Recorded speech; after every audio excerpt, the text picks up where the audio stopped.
अस्सलाम वालेकुम, मैं मोहम्मद उलकरनैन। और आज दिन भर की जितनी भी खबरें थी उस हवाले से हम वो खबरें मैं आपसे शेयर करता हूं, फिर हम उसके ऊपर थोड़ा सा मैं अपना तबसरा देता हूं कि उस खबर का क्या इम्पैक्ट है। पहली तो खबर ये है कि ईरान ने पाकिस्तान की सरहद के अंदर हमला किया है। दो तरह से इन्होंने अटैक किया है, ड्रोन अटैक से भी और एक बैलिस्टिक मिसाइल से भी हमला किया गया है। इसका मैं आपको बैकग्राउंड भी बताता हूँ, इसमें क्या क्या चीजें हुई हैं। दूसरी जो हम यहाँ पर खबर शेयर करेंगे वो पॉलिटिकल खबरें हैं, जो इमरान खान साहब के कागजात के हवाले से केस चल रहा था, शाम कुरैशी के हवाले से केस चल रहा था, परवेज इलाही के हवाले से केस चल रहा था, वो भी हम इसमें डिस्कस करेंगे। तो दो बुनियादी तौर के ऊपर ये खबरें हैं। असल में पहली जो खबर है ये सबसे खतरनाक और सबसे जिसको कहते हैं, ये हमारे मीडिया के अंदर ज्यादा इसकी बहस नहीं हुई जो कि होनी चाहिए थी। मुझे नहीं पता कि आखिर इसकी वजह क्या है कि हमारे यहाँ क्योंकि पॉलिटिकली डिवाइड इतना हो चुका है, हम चीजों को डिस्कस करने से भी अब डरते हैं। या तो हमें बाहर से कहीं ऊपर से लाइन आती है, इसके ऊपर आपने बात करना है, इसके ऊपर नहीं करनी। तो हम मेन जो इश्यूज हैं, जो डिस्कशन, जो एनालिसिस के भी इशू होते हैं कि आखिर हमारे यहाँ मसला क्या चल रहा है, आखिर ऐसा क्यों हुआ, उसके ऊपर भी बहरहाल किसी हद तक अब कदगन लगती जा रही है।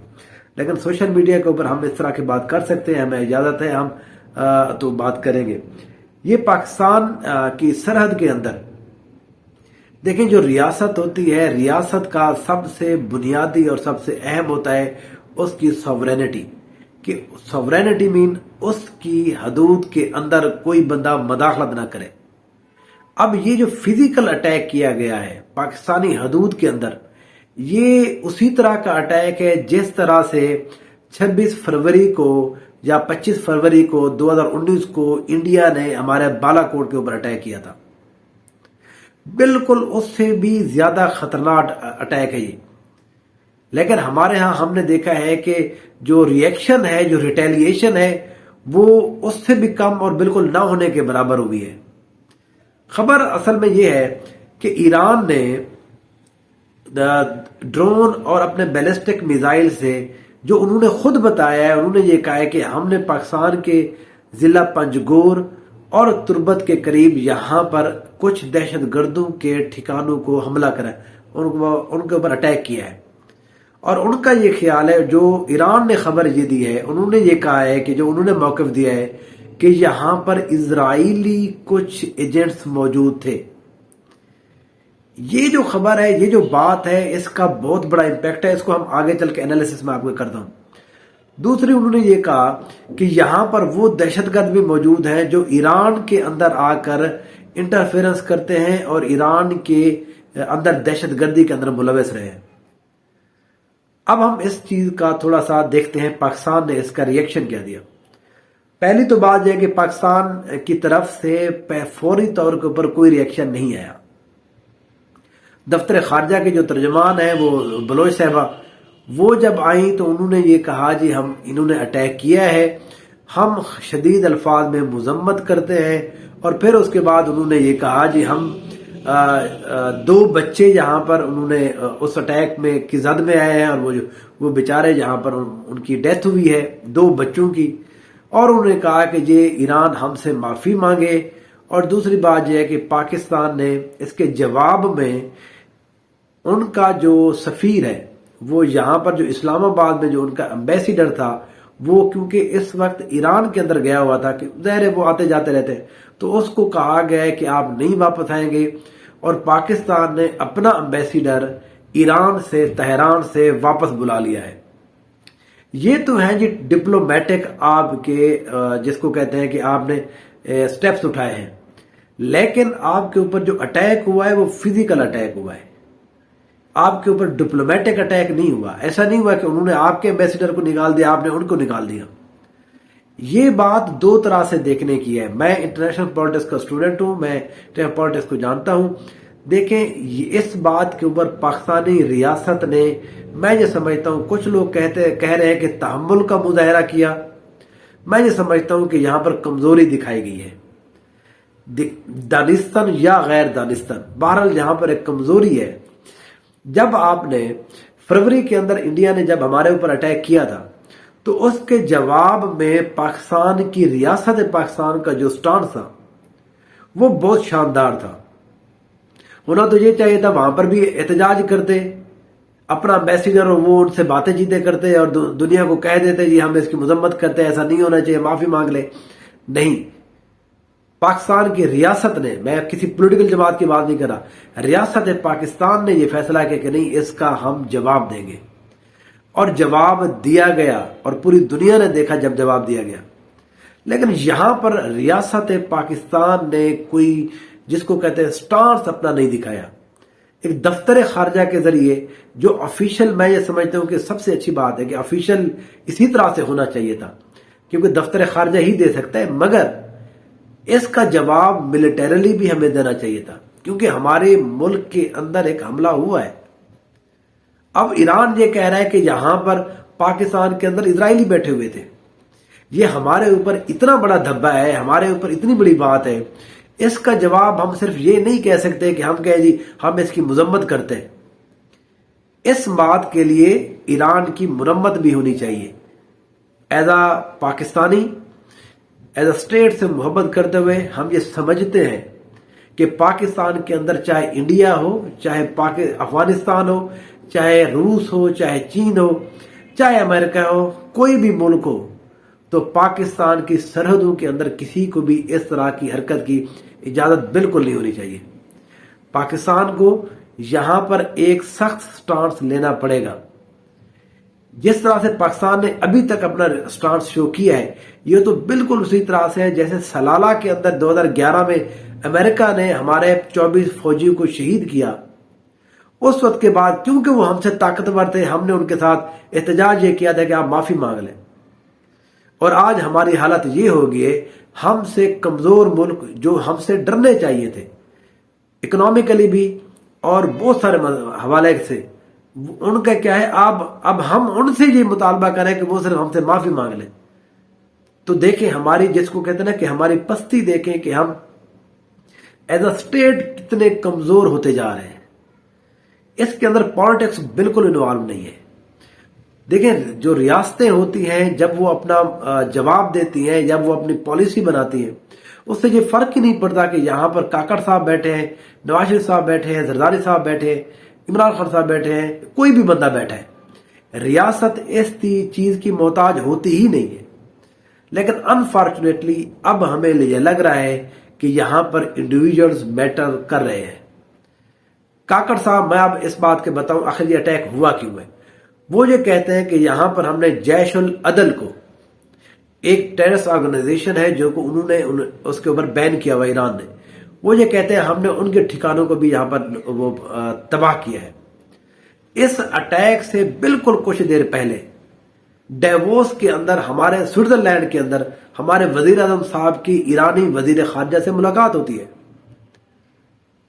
ہمارا اور ایران کے ساتھ اتنا اب ڈسٹرس ہو چکا ہے کہ ریاست پاکستان کا نمائندہ وزیر اعظم اور ایران کا نمائندہ وزیر خارجہ، ان کی ملاقات کے باوجود اس طرح کا اٹیک ہوا۔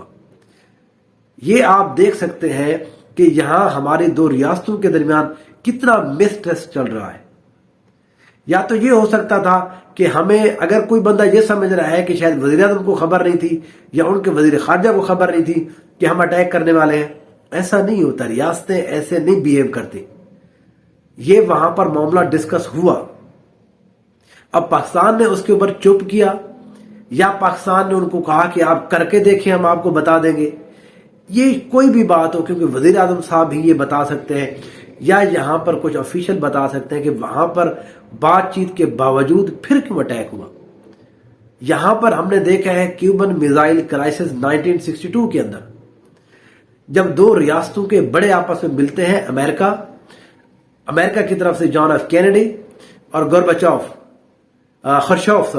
خرشوف، وہ جب یہاں پر ملتے ہیں، آپس میں بات چیت کرتے ہیں، تو ایسے بڑی طاقتیں جنگ سے دور چلی گئی۔ جب لیڈر آپس میں بات کرتے ہیں تو ان کا بہت بڑا امپیکٹ پڑتا ہے اس خصوصاً ٹینشن کے ماحول کے اندر۔ لیکن ہمارے ہاں کیا ہوا، وہ چاہے ایران کی طرف سے ہو یا پاکستان کی طرف سے، ان کے لیڈرز کے آپس میں بات چیت کے باوجود یہ اس طرح کا حملہ ہوا ہے۔ میں یہ سمجھتا ہوں کہ اس حوالے سے پاکستان کو سخت سٹانس دکھانا چاہیے، اس بات سے قطع نظر کہ کون سی پولیٹیکل پارٹی آپ کے ساتھ ہے یا نہیں ہے۔ جب ریاست کی بات ہوتی ہے ساری پولیٹیکل پارٹیز ہوتی ہیں۔ اگر آپ یہ سمجھتے ہیں کہ سوشل میڈیا کے اوپر 2 یا 4 جو لفنگے ہیں وہ آپ کے اوپر تنقید کر رہے ہیں تو اس کا مطلب یہ ہے کہ ملک ڈیوائیڈ ہو گیا ہے۔ یہ لوگ ہوتے ہیں، ان کا کوئی، جس کو کہتے ہیں، ان کی کوئی اثر ہی نہیں لینا چاہیے اسٹیٹ کو ایز اے اسٹیٹ بیہیو کرنا چاہیے، نہ کہ ایز اے ایک پولیٹیکل پارٹی۔ اس بات کے اب نتائج کیا ہو سکتے ہیں؟ دیکھیں، ایران جو ہے، ایران بہرحال خطے کے اندر ایک بدماشی کی علامت تو رہا ہے۔ وہ یہ سمجھتا ہے کہ وہ جتنے بھی دنیا کے اندر مسائل ہیں وہ ایران کے تھرو ہی حل ہو سکتے ہیں، اور اپنی ان کی حالت یہ ہے کہ آج تک وہ اپنے ملک کے اندر نہ کوئی صحیح جمہوریت لے کر آ سکے ہیں، اور نہ ہی وہ کوئی اپنا ہیومن رائٹس کے حوالے سے کوئی بات چیت کر سکے ہیں۔ وہ ٹوٹلی ریلائے کرتے ہیں امریکن اینیمیٹی کے اوپر کہ ہم امریکہ کے دشمن ہیں لہذا ہم سب سے اچھے ہیں، کیونکہ لوگ امریکہ کو برا سمجھتے ہیں، ہم بھی برا سمجھتے ہیں، لہذا لوگ اب ہمیں اینٹی امریکن کے طور پر جانتے ہیں، لہذا ہم جو کچھ کر رہے ہیں وہ ٹھیک کر رہے ہیں۔ اسی طرح کا اٹیک انہوں نے سیریا میں بھی کیا ہے، اسی طرح کا اٹیک انہوں نے عراق کے اندر بھی کیا ہے۔ یہ جو ریجن کے جتنے بھی پلیئرز ہیں ان سب کو اس بارے میں سوچنا پڑے گا کہ آخر ایران اتنا بے لگام کیسے ہے، کہ ریاست پاکستان یا اور جتنے بھی یہاں ریجن کے بڑے کھلاڑی ہیں، آخر ان سے پوچھنا چاہیے ایران سے کہ وہ آخر چاہتے کیا ہیں۔ فلسطین اور اسرائیل کے معاملے کے اوپر ایران کی جو خفگی ہے وہ کیا ریجن میں بیٹھ کر وہ اپنی خفگی کو مٹانا چاہ رہے ہیں؟ کیونکہ انہوں نے فلسطینیوں کو بہت تگڑی دی، کہا کہ آپ اٹیک کریں، ہم آپ کے ساتھ ہیں۔ 7 اکتوبر سے لے کر آج تک وہ وہاں پر بیچارے شہید ہو رہے ہیں اور ایران ان کے لیے کچھ بھی نہیں کر پایا۔ یہ سارا کا سارا معاملہ وہاں سے ڈائیورٹ کرنے کا مجھے لگتا ہے کہ تاکہ ڈائیورٹ ہو اور ہم ریجن کے اندر کوئی اور گیم چلا دیں۔ تو بہرحال اس حوالے سے پاکستان کا آئی ہوپ کہ ایک اچھا رسپانس آئے گا، کیونکہ اسٹیٹس جو ہے وہ بہرحال رسپانس دیتی ہے۔ میں آپ کو ایک واقعے کا تھوڑا سا بتا دیتا ہوں۔ کچھ عرصہ پہلے بھی اس طرح کا اٹیک ہوا تھا پاکستان کے اندر ایک دفعہ، جس میں پاکستان کے بہت سارے لوگ شہید ہوئے تھے۔ اس کے اندر انٹیلیجنس نے ان کو کچھ لیڈز ملے تھیں کہ ایران جو ہے اس کو سپورٹ کر رہا ہے۔ تو ہمارا وفد جہاں سے گیا تھا ایران کے اندر، ان کو بتایا تھا کہ آپ کے لوگ اس میں انوالو ہیں اور آپ کی اسٹیٹ اس کے اندر انوالو ہے۔ تو ایران نے بڑے بلینڈلی کہا تھا کہ نہیں، ان کا اس واقعے سے کوئی تعلق نہیں ہے، حالانکہ جس کے ثبوت موجود تھے۔ لیکن اس کے بعد کیا ہوا، ٹھیک کچھ عرصے بعد جب اٹیک ہوا ایران کے، ان کے جو ریولوشنری گارڈ ہیں 83 بندے وہاں پر مارے گئے۔ تو پھر پاکستان نے ایران میں جا کر ان کو بتایا کہ جب اپنے کے اوپر اٹیک ہوتا تو ہوتا کیا ہے۔ تو ایران کے ساتھ تو ہمارا اس طرح کا ریلیشن رہا ہے، اور اب کے بار بھی مجھے لگتا ہے ان کو اس طرح کا جواب دینا پڑے گا۔ مذہبی طور کے اوپر یا فرقہ پرستی کی بنیاد کے اوپر جن لوگوں کو یہاں پر انہوں نے لانچ کیا ہوا ہے، کچھ لوگوں کو لانچ کیا ہے، وہ سعودی عرب ہو، وہ ایران ہو، ان کا کام ہی یہی رہا ہے ہمارا۔ ریاست پاکستان کو کمزور جتنی ہمارے اندر تو ایک پولیٹیکل وہ ہے جس کو کہتے ہیں انسٹیبلٹی ہے، یہ دنیا میں بہت سارے ممالک میں ہوتا ہے۔ آپ جاپان میں چلے جائیں، جاپان کے اندر 2 سال تو وزیر اعظم کوئی نہیں بیٹھتا۔ آپ آسٹریلیا میں چلے جائیں، فرانس کے اندر چلے جائیں، یو کے کی مثال لے لیں، ہمیں تو پتہ ہی نہیں چلتا کب وزیر اعظم کوئی آ رہا ہے کب جا رہا ہے۔ تو اس لیے پولیٹیکل سٹیبلٹی کی بات ہی نہیں ہے، یہ اندر کے مسائل ہیں۔ لیکن باہر سے اس طرح کا جو معاملہ ہے، یہ ایران اور سعودی عربیہ ہمیشہ انہوں نے پاکستان کو یہاں پر لوگوں کو پیسے دے کر یا ان کو سپورٹ کر کے، اگر یہاں پر پیسے نہ بھی دیے ہوں تو انہوں نے بہت اور طریقے سے سپورٹ کر کے ریاست پاکستان کے خلاف کھڑا کیا ہے۔ تو اب ان کی بھی میرے خیال میں پوچھنا چاہیے ان کے بارے میں بھی، وہ آخر کیوں اتنے کھلم کھلا گھوم رہے ہیں اور ایران کی یہاں پر سپورٹ کرتے ہیں، ایران کے حق کے حوالے سے بات کرتے ہیں۔ تو اس حوالے سے بہرحال ابھی تک کے لیے ہم اتنا ہی بات کرتے ہیں کہ دیکھتے ہیں کہ پاکستان کا اس حوالے سے کیا جواب آتا ہے۔ پاکستان حق محفوظ رکھتا ہے۔ پاکستان اتنی کوئی چھوٹی قوت نہیں ہے، یہاں پر ہم سے 5 گنا بڑا ملک انڈیا، ہم نے ان کو اپنے ملک کے اندر آج تک گھسنے نہیں دیا۔ وہ 65 کی جنگ ہو، देखिए बहुत सारे लोग 65 की जंग को और अंदाज में देखते हैं, हम 65 की जंग को मैं एज एनालिस्ट और अंदाज में देखता हूं। देखें ये फैसला इंडिया का था, उन्होंने हमारे ऊपर अटैक किया था। वो ये चाहते थे कि लाल यहां पर जो हमारा बादशाही मस्जिद है, ये जो किला है लाहौर फोर्ट, उसके ऊपर वो झंडा और चाय पीना चाहते थे। लेकिन उनके वो चाय तो उनके पीने का ख्वाब पूरा हो गया, मगर अभिनंदन के जरिए। पाकिस्तान ने आज तक इंडिया को रोके रखा अपने 5 गुना बड़े मुल्क को, चाहे यहां पर जिस तरह के भी मसाइल रहे हो, यहां पर चाहे इकोनॉमिक मसाइल रहे हो, यहां पर फाइनेंशियल मसाइल रहे हो, यहां पर पॉलिटिकल मसाइल रहे हो, लेकिन हमने अपने फौजी उसके दिफा के ऊपर कभी भी समझौता नहीं किया और अब भी नहीं करेंगे। अगर ईरान को ये लगता है कि शायद पाकिस्तान सिर्फ और सिर्फ डिप्लोमेटिकली इनको जिसको कहता है कि वो माफी के लिए मजबूर कर रहा है, तो ये उनकी बहुत बड़ी भूल होगी। देखते हैं पाकिस्तान का रिस्पांस कैसे आता है, और पाकिस्तान की अवाम ने भी शदीद रद्द-ए-अमल दिया है सोशल मीडिया के ऊपर। यहां पर जितनी भी पॉलिटिकल पार्टीज हैं, सब ने यक जबान जहां पर कहा है पाकिस्तान का ये पाकिस्तान का एक कल्चर है। आपस में ये जब दो बदो होते हैं तो लगता है ऐसे कि ये दुनिया में सबसे बड़े दुश्मन ही यही है, लेकिन जैसे ही इनके ऊपर उधर से बात आती है तो सबका रुख उनकी तरफ हो जाता है। तो ये पाकिस्तान की, मैं ये समझता हूं कि पाकिस्तान के अंदर जो पाकिस्तानियत है वो अब भी हर पार्टी के अंदर, हर बंदे के अंदर उतनी ही मौजूद है, टॉप से लेकर लो लेवल तक सब लोगों के अंदर। तो अब जो है, अब बात आते हैं हमारी दूसरी जो खबर है उसके ऊपर।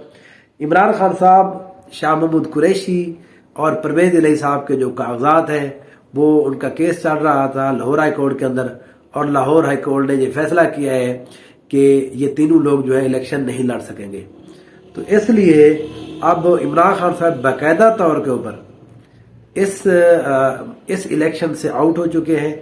परवेज इलाही साहब आउट हो चुके हैं, शाह महमूद कुरैशी साहब आउट हो चुके हैं। एक हल्के से वो इलेक्शन लड़ेंगे, वो जो सिंध वाला हल्का है, थरपारकर वाला, बाकी यहां से वो आउट हो चुके हैं। इसकी इम्प्लीकेशन बहुत अहम है, क्योंकि Pakistan Tehreek Insaf as a party election नहीं लड़ रही, लेकिन उनके बंदे जहां पर इलेक्शन लड़ रहे हैं, उसका जवाब वो जब वो जीत जाएंगे, अगर या नहीं भी जीतेंगे, कुछ लोग जो जीत जाएंगे, उनका पार्लिमानी लीडर का क्या होगा, यहाँ पर वो पार्टी कैसे चलेगी। इतने बड़ी जो टॉप की लीडरशिप है वो इलेक्शन से बाहर हो गई है। ये पहली दफा हुआ है। पिछली दफा मुस्लिम लीग नून की तरफ से जो है वो मियां नवाज शरीफ साहब सिर्फ बाहर हो गए थे, तो उनके बाद शहबाज शरीफ साहब मौजूद थे, यहाँ पर और भी उनकी लीडरशिप मौजूद थी। यहाँ पर पाकिस्तान तहरीक इंसाफ के टॉप के 3 से 4 बंदों को डिस्क्वालीफाई कर दिया गया है इस इलेक्शन के अंदर। तो अब पाकिस्तान तहरीक इंसाफ को एक और स्ट्रेटेजी के साथ, एक और जिसको कहते हैं पॉलिटिकल गेम के साथ आना पड़ेगा कि अपनी पार्टी को अगले ये जो इलेक्शन है इसके बाद की सूरत हाल के लिए अब तैयार रहना है। ये इलेक्शन तो अब उनके बगैर हो रहे हैं, उनकी पार्टी के निशान के बगैर हो रहे हैं, उनकी पार्टी एज यहाँ पर रिप्रेजेंट नहीं कर रही। तो जब इलेक्शन हो जाएगा उसके बाद अपनी पार्टी को कैसे चलाना है, इमरान खान साहब उसको कैसे लीड करेंगे, गौहर खान साहब या दूसरे और जो लोग हैं जिनके दरमियान थोड़े थोड़े मसाइल चल रहे हैं, ये मसाइल पार्टी में होते रहते हैं। अगर किसी भी बंदे को ये लगता है कि ये पाकिस्तान तहरीक इंसाफ टूटने वाली है या उनके दरमियान झगड़ा है, भाई यहाँ पर इस पार्टी के अंदर हमने देखा है जहांगीर तरीन और शाह महमूद कुरैशी रहे हैं 2011 से लेकर 20 तक, ठीक है जी, 9 साल तक वो रहे हैं। आप दूसरे जिसको कहते हैं कि वो बिल्कुल अपोजिट थे, लेकिन फिर भी वो यहाँ पर रहे। ये पार्टीज के अंदर होता है, पार्टी ऐसे ही चलती है। फिर इमरान खान साहब इस चीज को ज्यादा पसंद करते हैं कि यहाँ पर कुछ लोग अपोजिशन करें, जो यहाँ पर लोग काबिज है पार्टी के ऊपर, उनको थोड़ा सा अपोजिशन दिखाए ताकि पता चले यहाँ पर वो क्या चाह रहे हैं और कोई अच्छी चीज या बेहतर चीज पार्टी के लिए जो है वो निकल कर आ सके। तो बहरहाल आज ये 2 खबरें ईरान के हवाले से, इस हवाले से और कोई नई इंशाल्लाह अपडेट होगी तो आपके साथ इंशाल्लाह हम शेयर करेंगे, जरूर करेंगे। पॉलिटिकल एनालिसिस की हमारी जो सीरीज है वो जारी है। 9:30 बजे हमारा इंशाल्लाह लाइव होगा, वो हमारा रोजाना एक लाइव सेशन होता है, उसमें हम दोबारा से इन चीजों के ऊपर और डिटेल में थोड़ा डिस्कस करेंगे कि क्या क्या मामलात हैं और क्या क्या चल रहे हैं। मेरे साथ रहिए। Thank you so much.